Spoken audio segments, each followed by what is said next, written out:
చంద్రబాబు నాయుడు గారు, పవన్ కళ్యాణ్ గారు, అలాగే మోడీ గారు ముగ్గురు నాయకత్వంలో ఏర్పాటైనటువంటి ఈ కూటమి ప్రభుత్వం శాంతి భద్రతలను కాపాడేటువంటి పోలీసు విధి నిర్వహణలకి కొత్త పోకడలో నడిపిస్తున్న పరిస్థితులను మనం చూస్తున్నాం. గతంలో మున్నెన్నడూ ఆంధ్రప్రదేశ్ రాష్ట్రంలో,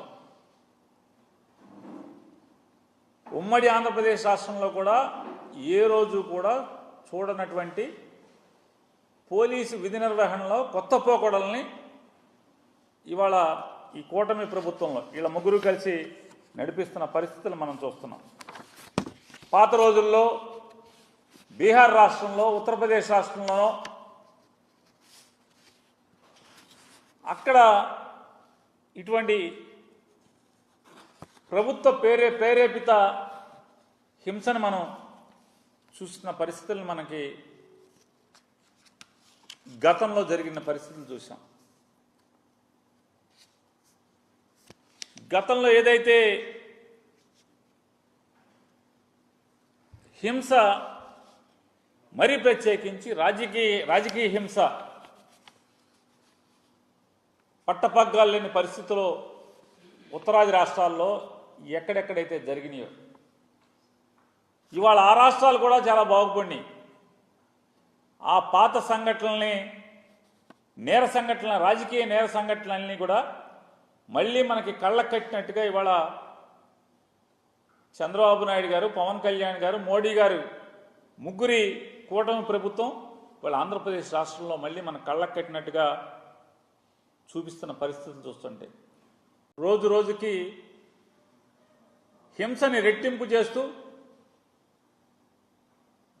అరే ఇవాళ అంటే నిన్నే నయం కదరా బాబు కాళ్ళు చేతులు నరికి వదిలేశారు, నిన్నే నయం కదరా బాబు ఇల్లు తగలబెట్టి వదిలేశారు, నిన్నే నయం కదా, మొన్న నయం కదా బుల్డోజర్లతో జేసీబీలతో ఇల్లు పడేశారు. అట్లా రోజు రోజుకి హింస పెంచే పరిస్థితి, అంటే హింసలో కూడా ఆ స్కేల్ పెంచే పరిస్థితిలో ఇవాళ ఈ కూటమి ప్రభుత్వం తీసుకెళ్తున్న పరిస్థితిని చూస్తుంటే ప్రభుత్వ ప్రేరేపిత దాడులు కానీ, ప్రభుత్వ ప్రేరేపిత ఆస్తుల ధ్వంసం కానీ, హత్యలు కానీ పేటరేగిపోతున్నటువంటి పరిస్థితులు మనం చూస్తున్నాం. ఈ రెడ్ బుక్ నియంత్రణలో పోలీసులు కూడా కూటమి రౌడీలతో అఘోరం పొందటం, Telugu Desam party, Janasena party, Bharatiya Janata party ఈ ముగ్గురు పార్టీ కార్యకర్తల యొక్క లేదా నాయకుల యొక్క వారి చేత పోలీసు వ్యవస్థ, పోలీసు యూనిఫామ్, కాకి యూనిఫామ్ అంతా కూడా అగౌరవం పొందటం, వైసీపీ సానుభూతి పరులు లేదా వైసీపీ కార్యకర్తలు లేదా వైఎస్ఆర్ కాంగ్రెస్ పార్టీ నాయకుల్ని వాళ్ళ మీద జరిగేటువంటి